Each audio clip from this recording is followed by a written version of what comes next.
Olá, seja bem-vindo às redes sociais do Jornal A Tribuna. Eu sou Brandon Santos, bem-vindo ao Tribuna Entrevista. Hoje eu estou aqui com dois professores da UF e também conselheiros superiores da Universidade Federal Fluminense. Sejam bem-vindos aqui à Tribuna. Muito obrigado pela participação de vocês. Nós é que agradecemos. Na verdade, a universidade tem 3 conselhos superiores. Eu faço parte de um dos conselhos, eu sou o decano, conselho universitário, e a professora Luciana é vice-decana do Conselho de Ensino, Pesquisa e Extensão. É uma honra estar aqui presente. Muito obrigada, é um prazer conversar com vocês. Eu estou aqui com o Roberto Salles, que é o candidato à reitoria, né? E com a vice, que está na mesma chapa que ele. E, inclusive, a gente estava batendo um papo antes sobre essa questão de vocês se unirem, isso é muito importante. Vamos às entrevistas, às perguntas? Vamos?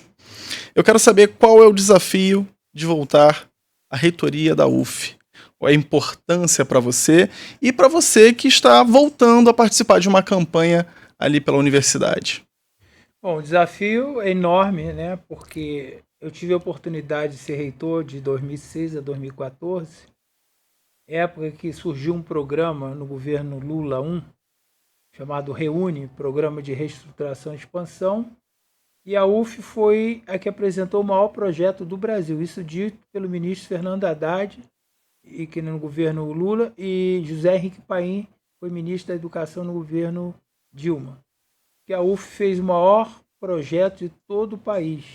Nós conseguimos dobrar o número de estudantes, pegamos em 2006 com 25.300, em 2014 entregamos 60 mil estudantes na graduação. Na pós-graduação nós multiplicamos o número de estudantes por 4. Entregamos 25 prédios, fizemos 140 reformas, criamos o BUSUF, ampliamos os bandejões, criamos as moradias. E a UF precisa avançar agora, principalmente em qualidade. E esse retorno, o desafio é tirar a UF desses 12 anos que ela praticamente não avançou nada. Deixamos 6 prédios que não conseguimos terminar, mas entregamos 25. E só 4 foram entregues, um com a ajuda da Prefeitura de Niterói. Então, a UF avançou muito pouco nesses 12 anos. Para mim não é um desafio exatamente de voltar, porque eu nunca estive na reitoria, mas é um desafio imenso na minha trajetória como docente, na minha participação na política institucional. Eu sou, como você mesmo comentou, conselheira eleita para o Conselho de Ensino, Pesquisa e Extensão. Sou vice-diretora da minha unidade, que é uma das maiores da UF, a Faculdade de Educação. E a gente marca também a posição de ter uma mulher nessa chapa. Uma mulher que é ativa na atividade da universidade, na política institucional. Isso é muito importante até mesmo para conseguir levar o diálogo mais à frente, né? Eu quero saber de vocês, como que vocês vão fazer para equilibrar o crescimento com a estrutura, já que, infelizmente, às vezes o orçamento é um pouco limitado, né? Você falou muito bem, orçamento limitado, porque as pessoas costumam dizer que os recursos vêm diminuindo. Na verdade, o orçamento ele não vem reajustado como deveria de acordo com a inflação. Isso é verdade.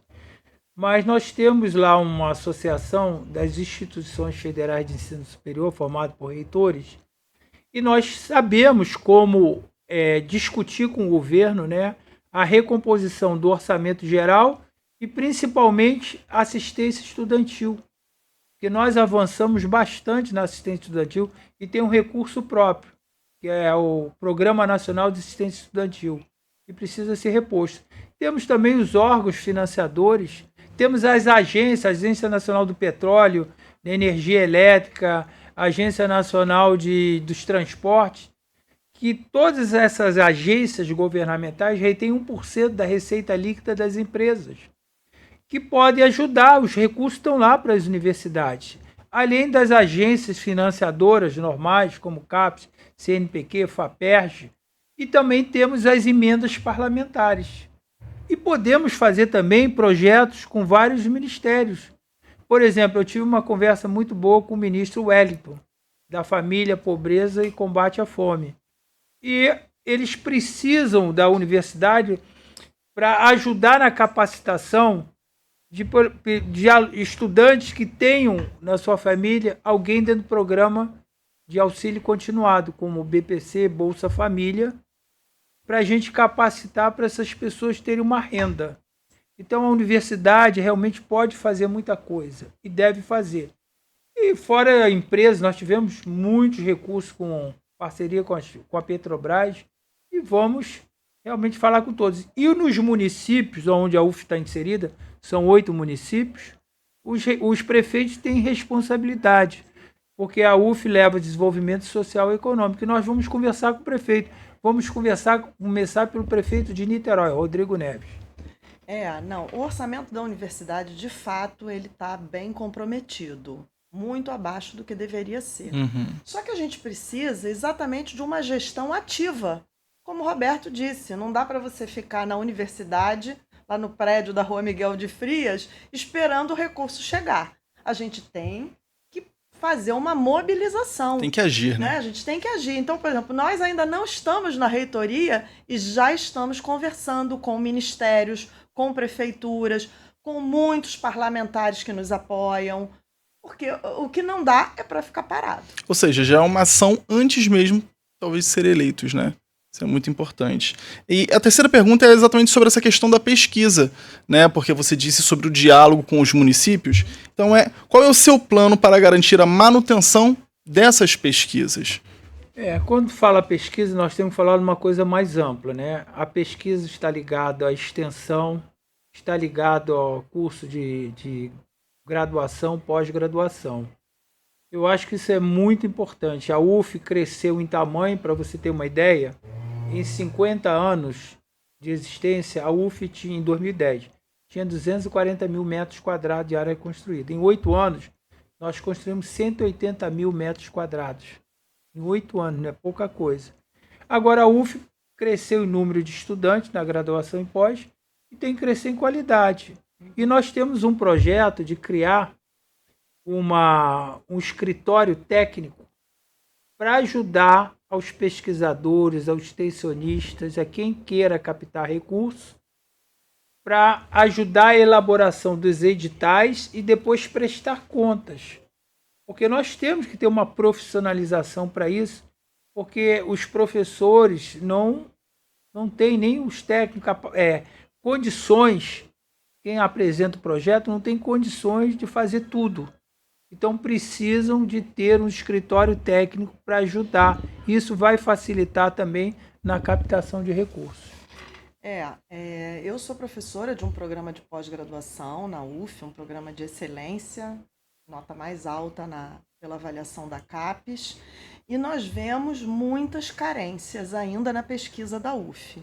Como o Roberto disse, a UF cresceu em tamanho, mas ainda precisa crescer em qualidade, especialmente a qualidade da pesquisa. Do ensino nós estamos muito bem, felizmente, com notas muito boas nas avaliações externas. E esse trabalho, além desse escritório que está no nosso programa, nós temos outras propostas. Por exemplo, articular os programas de pós-graduação que são bem avaliados com aqueles que não são tão bem avaliados, para que haja uma troca de experiência. Outra carência que a gente tem muito grande na UF. A UF está em 9 municípios. E essa expansão que aconteceu na gestão do Roberto, né, com a chegada da UF a 8 municípios do estado do Rio de Janeiro, eles ainda não tiveram tempo e condições, por exemplo, de abrir programas de pós-graduação, de avançar, ou então estão no mestrado, doutorado ainda não conseguiram. Eles precisam de apoio, porque é por meio dos programas de pós-graduação, fundamentalmente, que a pesquisa se desenvolve na universidade. Entendi. Isso é importante destacar, porque os alunos mesmo, e até mesmo a população, pode ficar preocupada com essa questão dos avanços, porque é o futuro, né? A gente está falando sobre o futuro. Eu quero saber como fazer tudo isso e também uma gestão transparente. Como exercer uma gestão transparente. Esse início agora eu vou passar para a professora Luciana e depois eu complemento. Olha, a gente tem no nosso programa 3 grandes eixos. Um deles é a transparência. Porque transparência não basta você colocar os dados da universidade lá no site. Os número valores. de alunos, o número de formados, o número de docentes. Isso não é suficiente. Transparência significa expor, explicar, mostrar para toda a comunidade da UF, docentes, técnicas, técnicos, administrativos, estudantes, a comunidade externa, as ações da universidade, as demandas que são feitas ao Ministério da Educação, por exemplo, as respostas que a gente recebe. A gente tem que dizer para a comunidade também quando a gente recebe um não. A gente pede alguma coisa para o Ministério receber um não, a gente precisa que a comunidade saiba, né? Todas as decisões das distribuições de recursos na universidade, como o orçamento é organizado, isso tudo precisa ser explicado e exposto à comunidade da UF, e lamentavelmente isso não é feito nos dias atuais. Então esse seria o diferencial da chapa de vocês, né? Sim, e dentro da visão democrática, nós temos que ter um diálogo permanente com a DUF, que representa o segmento docente, Sintuf, que representa dos técnicos, e o DCE dos estudantes. O reitor não pode se encastelar. Ele tem que estar aberto ao diálogo e escutar todos os segmentos. E, com certeza, todos esses segmentos defendem a nossa instituição. Então, o diálogo vai ser permanente. Esse é um diferencial. Eu quero agora saber, isso é de interesse total, tanto dos alunos quanto da população, que é sobre um dos maiores hospitais do Rio de Janeiro, que é o Antônio Pedro. A UF é responsável por esse hospital. Eu quero saber quais são as suas propostas, a proposta da chapa para esse hospital tão importante em Niterói.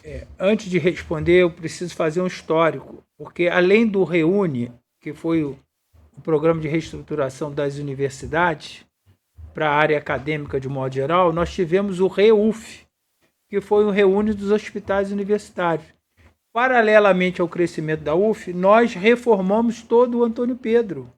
Equipamos com medicina nuclear, ressonância magnética, materiais mais modernos de cirurgias, ecocardiograma da melhor qualidade.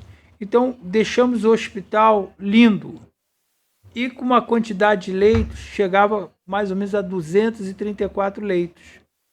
Depois que eu saí em 2014, eles colocaram em 2016, abril de 2016, uma empresa chamada EBSER.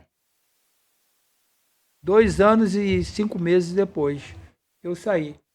E o que acontece? O contrato com essa empresa, apesar de ser uma empresa pública, que é ligada ao Ministério da Educação, Direito Privado, você no contrato tem que ter um fiscal e tem que fazer um contrato perfeito.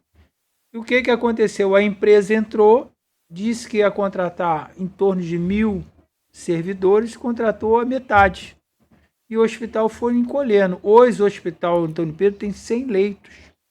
É um hospital equipado e reformado, desde a nossa época. Hoje, com a emenda parlamentar de alguns deputados, coordenado pela Thalíria, tem um PET scan, que é importante no diagnóstico e acompanhamento de doenças, principalmente câncer.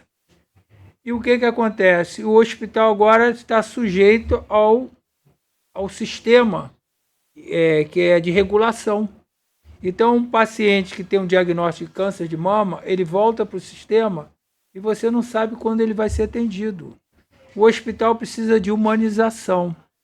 E agora nós tivemos uma situação muito difícil, que foi a renovação do contrato da EBSER, que estava programado para ser aditado por 10 anos, porque o contrato foi em 2016, em 2026 vencia, e estava previsto 10 anos. E o reitor simplesmente disse que eram 20 anos, desrespeitou toda a comunidade, desrespeitou os membros dos conselhos superiores que estavam propondo 10 anos e com modificações em algumas questões.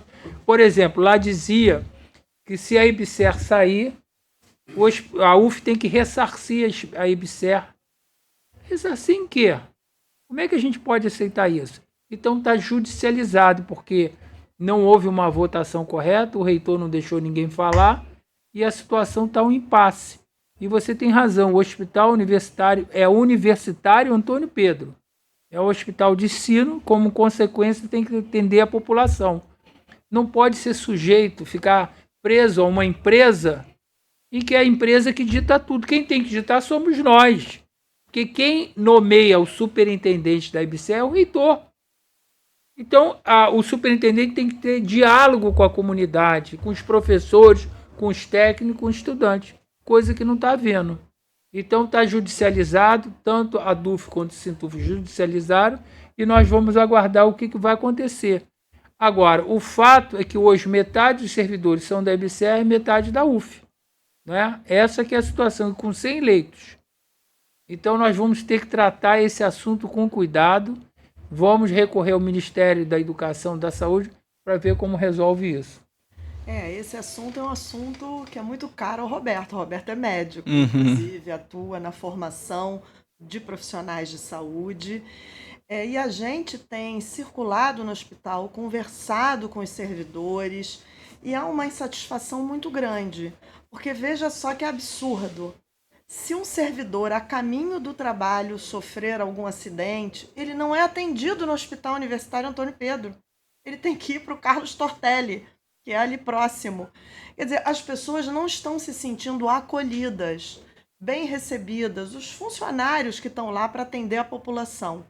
Então, a gente tem uma série de propostas para o hospital que vão voltar a fazer com que ele seja um hospital universitário, dedicado ao ensino, à pesquisa, à extensão e ao atendimento à comunidade de Niterói. E quando vocês falam universitário, é a universidade mesmo, abraçar mesmo a universidade, né? Não, ela inclusive falou de trajeto, né?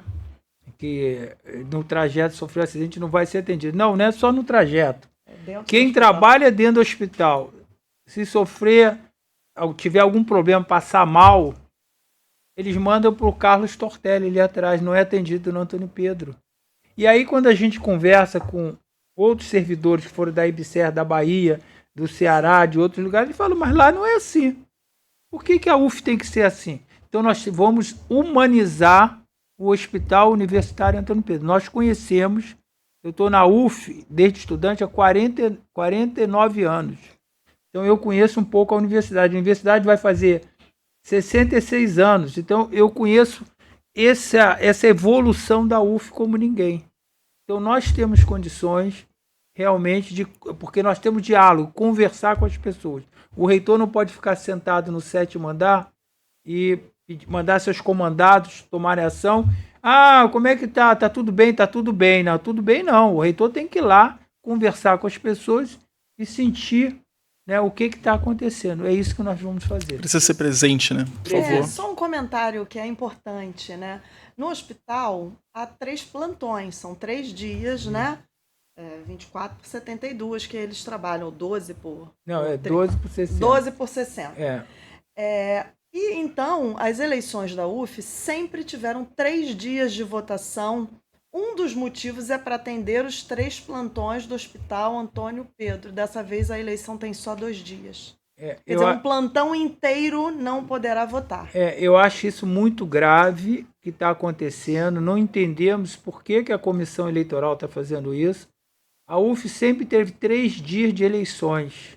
3 dias, a UF inteira. E o hospital, principalmente, porque tem 3 plantões. O plantonista de segunda, ele só vai estar depois na quinta. Se a eleição vai ser na terça e quarta, como está previsto, ele consegue votar. O de segunda não vota, porque ele só vai voltar quinta. E geralmente essas pessoas têm outro emprego. Então eu não sei a quem interessa, né? E o reitor disse que não tem nada a ver com isso, que é a comissão eleitoral. Mas a comissão eleitoral publica tudo formalmente no Diário Oficial da UF, que é o Boletim de Serviço. Então, isso aí realmente é inaceitável o que está acontecendo. Não sei o que está por trás disso, mas querem tirar o direito de um grupo de pessoas, que é um direito legítimo, de ir votar na eleição para reitor, escolher seu dirigente. Vocês acreditam que isso seja para atrapalhar mesmo a eleição geral, né? Isso aí é para evitar que um grupo de pessoas votem, né? Porque só pode ser isso. Se a eleição sempre foram 3 dias, e principalmente por causa do hospital. Então, nada se sustenta para convencer a gente que esses 2 dias são suficientes. Não são. Então, eu estou mostrando para vocês que são 3 plantões. Então, tinha que ser 3 dias de eleições. E simplesmente ninguém nos ouve. Nós já entramos, inclusive, com uma ação judicial, porque nós queremos dar o direito para todos votarem. Quem tem medo que toda a UF vote? Nós não temos. Nós queremos que todos votem durante 3 dias. Na última eleição, Roberto, no segundo turno, principalmente, teve uma votação espetacular no hospital. Então, isso talvez explique essa decisão atual da comissão eleitoral. Olha, a 6ª pergunta é como será a gestão com os alunos, com os professores e também com esses técnicos administrativos. Calhou aqui. A gente falou sobre isso. Acabamos de falar um pouco sobre esse assunto, né? Como eu falei, vai ser uma gestão de diálogo, como foi a minha gestão de reitor, que eu conversava com todos os segmentos, ouvia os segmentos, né? E nem sempre a gente podia atender, mas havia, né, todo um diálogo, uma democracia dentro da universidade. Então nós temos que voltar, porque todos os segmentos são importantes. A universidade se constrói com os estudantes, com os técnicos administrativos, com os docentes e os prestadores também, que não podemos esquecer.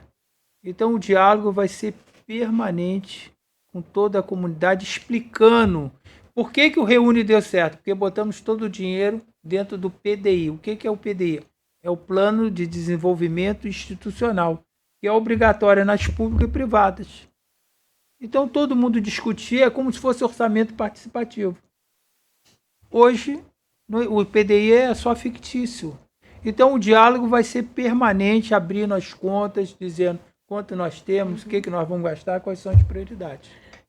Assim, a gestão democrática é o outro eixo do nosso programa. Eu comentei que um era a transparência, o outro é a gestão democrática, o terceiro é a equidade.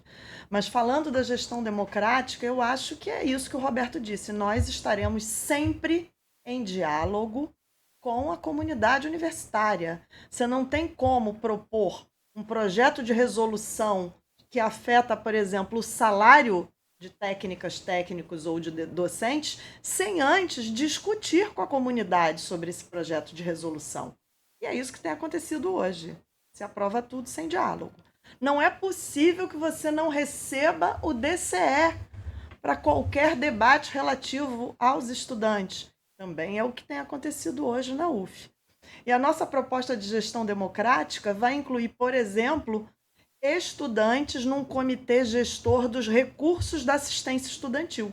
Então, eles vão saber quanto a UF recebe, os itens em que o dinheiro pode ser gasto, né, de acordo com a legislação federal, e vamos lá conversar sobre a distribuição desses recursos nesses itens. Então, sempre em diálogo com a comunidade. Vocês consideram que esse é o ponto mais importante da chapa de vocês, das propostas de vocês? Não é um ponto mais importante, mas é um ponto importante. Todos os pontos da nossa proposta são importantes. Nosso programa é grande, não dá para discorrer aqui sobre todas as áreas. Mas esse ponto é importante. O diálogo. O diálogo com toda a comunidade. Nós vamos, tudo que tiver avançando, sendo positivo, vamos continuar. Por exemplo, tem um programa de gestão para os técnicos administrativos, que está dando certo, porque muita gente mora longe de segurança. Nós vamos continuar e vamos avançar para aqueles técnicos, aqueles setores que não têm direito. Ponto. Dos docentes, vamos fazer de tudo para que eles tenham facilidade na fazer projetos de extensão, pesquisa e pós-graduação. Os estudantes, vamos ouvi-los, tem muitas carências, temos problema de bandejão. Por exemplo, todos os veículos da UF, com exceção de algumas doações, foram comprados na nossa gestão. Os ônibus, micro-ônibus, vans, com dinheiro extra-orçamentário. Mas já tem 15, 16, 17, 18 anos. E são usados até hoje. Tem que trocar a frota, com exceção dos amarelinhos que eles receberam de doação de São Gonçalo, que recebeu do MEC, e alguns carros que foram doados pela Receita e Polícia Federal, todos nós compramos. Então, precisa ser renovado. E é isso que nós vamos fazer, equipamento para o pessoal trabalhar. É isso, internet, que é uma coisa tão simples, hoje é uma dificuldade, energia que cai toda hora. A UF gasta uma fortuna de energia. Vamos trabalhar na sustentabilidade, placas de captação de energia solar. E tem a Agência Nacional de Energia Elétrica e tem recurso para isso. É só você apresentar o projeto. Então, a sustentabilidade, inovação, inteligência artificial vai ser o mote da gestão. E tem que ser, nós temos que avançar. E sem falar também das parcerias, né, internacionais que nós iniciamos na nossa gestão, mais do que multiplicamos por 10 e vamos ter que continuar. Eu queria finalizar essa entrevista com vocês deixando uma consideração final, falando sobre a importância da participação nessa eleição e falar com os seus eleitores, com aqueles que ainda não sabem quem irão votar e também com aqueles que já sabem que não votarão em vocês. Antes de iniciar essa fala, eu queria fazer um comentário aqui de uma questão que foi muito cara para muita gente, que é o Morro do Gragoatá.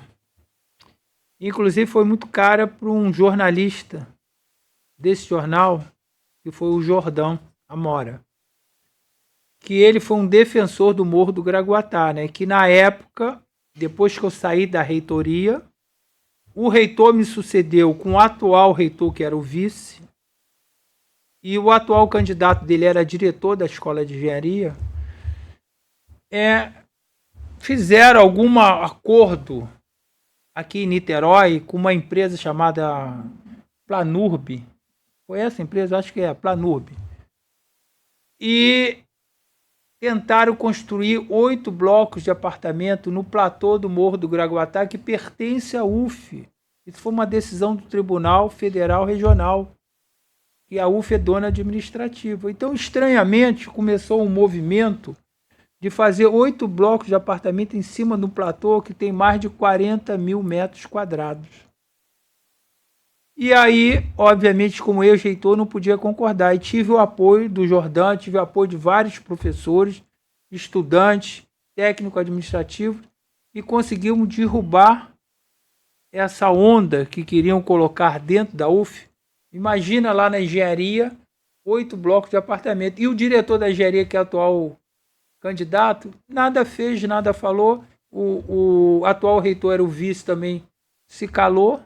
E se nós não tivéssemos nos movimentado junto com a imprensa, nós teríamos hoje uma situação muito difícil na UF. E nós chamamos a aeronáutica, que provou que aquilo ali era rota de avião, que não podia construir nada. E o Tribunal Federal Regional falou que aquilo ali era propriedade da UF. Então veja bem que da importância desse diálogo com a comunidade. Mas voltando à sua pergunta, sobre a mensagem que nós podemos passar, é dizer para a comunidade da Universidade Federal Fluminense e a comunidade onde a UF está inserida, nesses 8 municípios, mais Oriximiná, que nós temos uma unidade avançada, que nós teremos 4 anos de uma gestão Roberto Salles e Luciana Freitas, uma gestão de bastante diálogo, uma gestão de bastante trabalho, de captação de recursos, com bastante transparência em tudo, que ninguém precisa esconder nada, para a UF avançar nesses 4 anos. E convidar todos no dia 12 e 13, terça e quarta que vem, para votar na sua unidade. De aluno de medicina, vota em medicina, veterinário em veterinária, letras na letras. Para votar na chapa 2, UF Viva. É importante a mudança. Depois de 12 anos dessa turma no poder e a UF não avançar, nós precisamos realmente de uma UF viva, que a UF hoje não está muito viva, não. Pelo menos ela deve estar adormecida. Luciana. Eu convido todo mundo a votar na chapa 2, nos dias 12 e 13. Nós somos aqui a única chapa que tem condições de ganhar essa eleição e mudar a Universidade Federal Fluminense. Não deixem de votar, chapa 2. Aguardamos vocês na terça e quarta-feira da semana que vem. Gente, eu quero agradecer a presença de vocês aqui. Foi muito bom esse bate-papo. É importante, né, para a população de Niterói, para os alunos também. E deixar, claro, os meus sentimentos de boa sorte nessa eleição para reitores da UF. Eu conversei com o Roberto Salles e com a Luciana Freitas aqui no A Tribuna Entrevista. Até a próxima e muito obrigado por ter ficado até aqui. Tchau, tchau, gente.